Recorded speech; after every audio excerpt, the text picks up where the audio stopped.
Once upon a time. Many SOL holders were predicting that Solana would surpass $1,000. These days, though, many are wondering if Solana will ever shake off its reputation as a meme coin casino. Meanwhile, Solana has continued building. Promising crypto projects in its ecosystem have continued gaining adoption, and now public companies are starting to buy billions of dollars worth of SOL. And this begs the question of whether Solana could make an epic comeback and whether SOL could still hit that four-figure target. Today, we aim to find the answer. My name is Nick, and if you hold Solana, this is a video you cannot afford to miss. Before we get started, it's important to note that nothing in this video is financial advice. It's educational content intended to inform you about Solana. Also, do note that many members of the Coin Bureau team do hold SOL as part of their personal crypto portfolios, but you can rest assured that this won't affect today's video. And if you want to know what other cryptos we hold, then become a member of the Coin Bureau Club. That's where we do weekly reviews of promising small cap altcoins, share alpha about upcoming crypto catalysts every day, and discuss the next hot narratives in our Discord. The link will be down below. Now, it's been about 3 months since we last covered Solana, but a lot has happened since then. In retrospect, we basically reviewed Solana at its local top. Trump's meme coin had just launched, and the resulting frenzy sent SOL skyrocketing to new highs before experiencing an epic crash. Now, for context, this was at the end of January, when there were still high expectations for the massive bull market the Trump administration would supposedly deliver. As many of you will know, these expectations were not met, and the crypto market was dragged through the mud in February. Obviously, that was because of Trump's tariff threats, which began around that time. But let's back up. Prior to Trump's tariff threats, there were 2 Solana updates that seemed to have flown completely under the radar. And the first was the fact that the launch of the Trump and Melania meme coins had caused the supply of stablecoins on Solana, primarily USDC, to balloon past $10 billion. And this was because both the Trump and Melania meme coins were pooled against USDC, not SOL, like 99.99% of other meme coins. And this means that everyone who bought Trump or Melania first had to buy USDC, either directly or indirectly, which caused the supply to increase. And what's fascinating is that even though Trump and Melania have since collapsed, the supply of USDC on Solana didn't, and it continues to grow. Anyways, the second Solana update that everyone seems to have missed was the news that Virtual's protocol had expanded to Solana. Now, for reference, Virtuals is arguably the most popular protocol for AI agents, and it first caused a buzz late last year when it launched on Base. And if you watched our subsequent review of Virtuals, you'll know that it had been planning a launch on Solana for a while. But of course, this was all completely overshadowed by the meme coin scandal that followed a few weeks later. The TLDR is that the Argentinian president shilled a meme coin that turned out to be a rug pull. In contrast to prior meme coin rug pulls, this essentially revealed the dirt underneath. And that's because it implicated some of Solana's top protocols, including Meteora and Jupiter, whose founders allegedly had prior knowledge of the meme coin launch. And the result was the resignation of one of Meteora's co-founders and a collapse of trust in Solana's ecosystem. Throw in a bearish macro backdrop because of tariffs, and you've got the perfect recipe for a massive crash, which is exactly what Solana got. SOL fell by 40% in February, and the total drawdown from the local top in January to the local bottom in April was a staggering 66%. Not surprisingly, the sentiment around Solana fell even harder, with many saying that Solana had even topped for this cycle.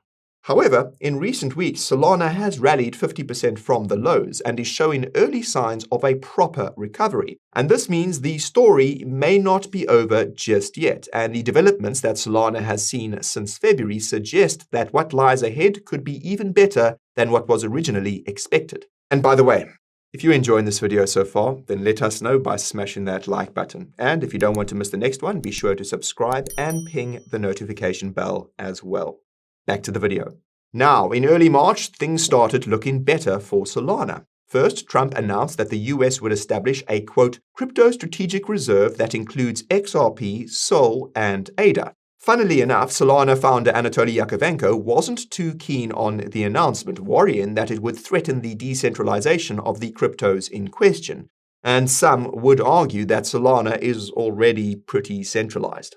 In any case, so Trump's announcement was followed by an actual executive order, which specified that the crypto strategic reserve would actually be a, quote, digital asset stockpile consisting of cryptos that the US government had already seized. And notably, the executive order also specified that the exact cryptos included in the stockpile would be identified within 60 days of that order, which was last week. No updates at the time of shooting, but chances are that Sol will be included, especially given Trump's previous announcement. Regardless, the second bullish tailwind for Solana in March was the launch of Solana futures on the CME, which happened in mid-March. Now, for those unfamiliar, it's believed that CME futures contracts are a prerequisite for the SEC to approve the spot Solana ETFs, and this is part of why Bloomberg's ETF analysts recently increased the chances of a spot Solana ETF approval in 2025 to 90%. As you can see, the final decision date for the spot Solana ETF is estimated to be sometime in early October this year. And it's possible that the SEC will approve the ETF much sooner than that, now that Paul Atkins, the new pro-crypto SEC chair, has been approved and taken his post. Another factor that could improve the chances of a Solana ETF being approved is Kristen Smith's decision to join the Solana Policy Institute. Now, for those unfamiliar, Kristen was the CEO of the Blockchain Association, which is effectively the most powerful crypto lobbying group in America. Her decision to pivot to focus exclusively on Solana could therefore foreshadow regulations that are positive for it. Whatever the case, the third bullish tailwind in March was BlackRock launching its BUIDL fund on Solana. As many of you will know, BlackRock is the world's largest asset manager, and BUIDL is its tokenized real-world asset product. Logically, if BlackRock feels comfortable enough to launch BUIDL on Solana, then any concerns around things like congestion and outages are probably no longer valid. April, though, was when things started getting seriously interesting for Solana. And that's because two public companies announced that they would collectively buy $1.5 billion worth of Sol. And the first was DeFi Development Corp, formerly known as Janover, a real estate firm that was acquired by former executives of the Kraken exchange. And the second was Sol Strategies, which shouldn't be surprising given the name. Sol Strategies announced that it had raised $500 million to buy Sol at the end of April, and recently announced that it had started doing so with this money. Similarly, DeFi Development Corp announced that it planned to raise $1 billion to buy Sol at the end of April, and recently bought a nice big bag of it. And if you watched our recent video about the publicly traded companies that have been accumulating Sol, you'll know that they've purchased over 625,000 Sol and counting, and that they plan on purchasing another 10 to 11 million more with their massive cash piles. And this would offset about half of Solana's annual inflation, which could be reduced as part of a recent governance proposal. More about that later. The key takeaway is that companies are starting to buy Sol in size, and this sets the stage for a dynamic similar to what we've seen with BTC. Namely Sol being more resilient during crashes and more explosive during rallies. And this effect could be amplified once the spot Solana ETFs are approved. Throw in stablecoin payments on Solana after stablecoin regulations pass, and it seems possible that Sol could hit that $1,000 target that everyone has been eyeing. And FYI, PayPal, one of the world's largest payment processors, is working to expand the adoption of its PYUSD stablecoin, and will use Solana as its main payment rail. And it's safe to say that this could have lots of investors aping into Sol. Oh, I didn't see you there. Well, now that I've got you, I may as well let you know about the Coin Bureau deals page. It's over there where you'll get $100,000 sign-up bonuses on the best exchanges in crypto, as well as 60% trading fee discounts on said exchanges. And you can also get discounts on hardware wallets. All of that in the Coin Bureau deals page down below in the description. Now you go back to the video, I'm going back to chillaxing.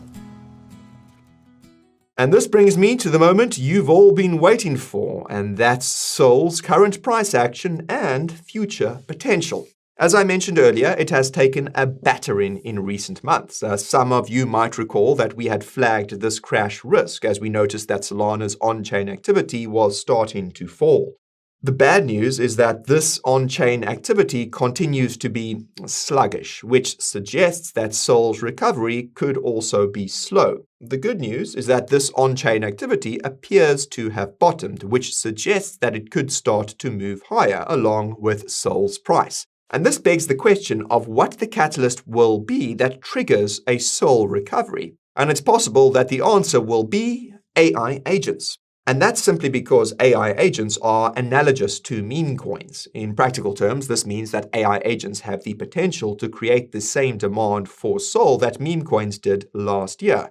And as we saw with the virtual token, AI agent-related hype can be enough to take a crypto's price vertical. It goes without saying that Sol is much larger, so the chance of it going vertical because of AI agents is pretty low. The caveat is that Solana is much more than a meme coin casino. It's a general-purpose Layer 1 blockchain that supports dozens of use cases, many of which are likely to see true mass adoption.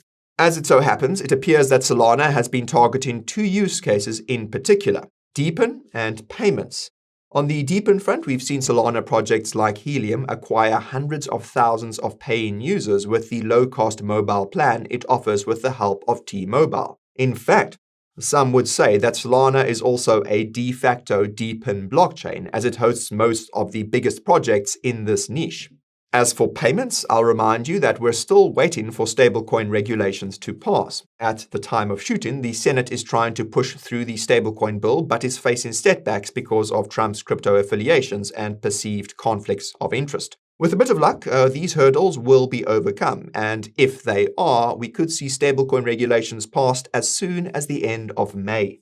The combination of a speculative wave around AI agents, deepen, and stablecoin payments could be the catalyst that cause Sol to recover and push it to new all-time highs. The first step, though, is for it to get back above that key level of $180, and this would confirm a recovery, technically speaking.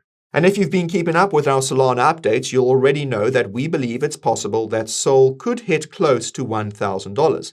And that's just because we believe it's possible that it is following ETH one cycle behind. ETH hit a market cap of around $550 billion in the previous cycle. Sol hitting a market cap of $550 billion would therefore translate to a price of around $1,000. But there's one big caveat, and that's that Solana could lose market share to competitors the same way that Ethereum did in the previous cycle. The elephant in the room here is, of course, Hyperliquid, which is gobbling up market share for derivatives dexes and is starting to expand to general-purpose offerings. Take a second to consider that Solana's original goal was practically to do what Hyperliquid is doing now, be the top trading platform for tokenized assets. Given this fact, we believe that a more realistic estimate for the Sol cycle top could be something around $500. But I will reiterate that $1,000 is still possible, precisely because big buyers are showing up in the form of public companies and soon in the form of spot ETFs. Now, whether Sol could rally to $1,000 ultimately depends on Solana's upcoming milestones, and the first milestone is a potential reduction of its inflation rate. In March, Solana validators narrowly rejected a proposal that would see inflation changed so that it would be based on staked supply, like Ethereum. While the proposal did not pass, there continues to be a discussion about changes to inflation. The second milestone is one I'm sure you've all forgotten about, and that's the launch of Solana's Seeker phone. A blog post from Solana Labs in January noted that the phone would launch in mid-2025. Promotional content for Solana's upcoming Accelerate conference suggests the launch could be announced about that time. And in case you missed the memo, Accelerate conference is from the 19th to the 23rd of May. The third milestone is one I'm sure you all remember very well, and that's the launch of the FireDancer client for validator nodes. The TLDR is that FireDancer will make Solana exponentially faster than it is now. Although there's no exact release date for FireDancer, a recent validator discussion panel revealed that the date for FireDancer's launch could also be announced at the Accelerate conference. The fourth and fifth milestones are two that I mentioned earlier, and that's Solana doubling down on deepen and stablecoin payments. And this is something that Anatoly has mentioned in many interviews, but I'll repeat that we're probably going to need to see more meaningful regulations for these catalysts to take effect. As a fun fact, Anatoly and other members of the Solana team have been asked whether they regret the fact that Solana has become associated with meme coins. Lo and behold, they've started saying the same thing that we've been saying in our previous reviews. Meme coins were a net benefit because they fundamentally stress-tested the Solana blockchain. If it can handle a meme coin craze, then it can handle anything. All we're wondering is how exactly Solana wants to position itself going forward. For example, Anatoly mentioned in an interview that the end game with Solana's phones is to disrupt the duopoly of Apple and Android in the mobile scene. And this would fit hand in glove with the focus around deepen projects like Helium, which you'll recall offer mobile services. The thing is that this might not be good news for Sol's price. And this brings me to the challenges that we foresee for Solana. And the first challenge is its association with meme coins. The fact of the matter is that Solana is still ground zero for most of the meme coin speculation. Fortunately or unfortunately, there's nothing the team can really do to change this. From what we've seen, this seems to be a big turnoff for developers, with many saying that the meme coin association is one of Solana's biggest issues in a survey concluded back in January. And there seems to be something to this, as some crypto projects we reviewed in the Coin Bureau Club explicitly stated that they decided against launching on Solana because of its meme coin association. And that's bad news for future adoption. The silver lining is that it seems that most retail investors have learned the hard way that meme coins are one-way tickets to getting wrecked rather than actual investments. And this means the words meme coin and Solana should appear less frequently in the same sentence in all of the crypto headlines. And this ties into the second challenge though, and that's adoption. The double-edged sword of Solana's meme coin saga was that it damaged the project's reputation, but also reportedly onboarded millions of users to its ecosystem. Now, Solana needs to find a way to keep its users, and stuff like Deepen probably isn't going to cut it. And that would explain why stablecoins are the primary focus. But again, we're going to need to see stablecoin regulations pass for Solana to get any meaningful adoption on that front. And as I mentioned earlier, Trump's ties to the crypto industry are starting to stall crypto bills in Congress. And this is bad news for Sol, whose future demand drivers are dependent on Solana unlocking new use cases that require both stablecoin regulations and broader crypto regulations. For what it's worth, the fact that Solana continues to have the most user-friendly front ends means it's perfectly positioned not only to keep its existing users, but also expand its user base. And this is a not-so-subtle reference to Phantom, which could someday offer airdrops to incentivize new and existing users. However, this relates to the third challenge, and that's development. Perhaps we're mistaken, but Solana seems to be lagging behind its competitors when it comes to development. And a big one here is Sui, which has been vertically integrating its architecture and shipping products left and right. In plain English, Solana's competitors are moving faster, and that's mostly because they're more centralized in their architecture and organization. And this pertains to something we've mentioned in many of our altcoin reviews, and that's that when it comes to layer ones, it's a race to the bottom in terms of centralization. The most centralized crypto will eventually win because it'll be the fastest and the cheapest. In other words, Solana might not be centralized enough to compete with the next generation layer ones like Hyperliquid. And this sounds crazy, but it seems to be playing out before our eyes. Solana needs to coordinate its ecosystem more effectively if it wants to stay ahead. Thankfully, this seems to be happening, with Solana Labs finally launching a full website complete with blog posts and milestones. And that's why many members of the Coin Bureau team still hold Solana as part of their personal portfolios and still believe that it has amazing potential. Even though this potential could be getting smaller because of competition, Solana remains the most dominant layer 1 by a wide margin across multiple metrics. All it needs to do is to maintain this lead and ideally increase it, and its price will eventually reflect this reality. Okay, our thoughts on Solana. I hope you found them useful, and if you want to learn more about Hyperliquid, then check out our video on that right over here. And if you're not subscribed to the channel yet, you can do that right over here. That's me for now. Thank you very much for watching, and I'll see you again soon.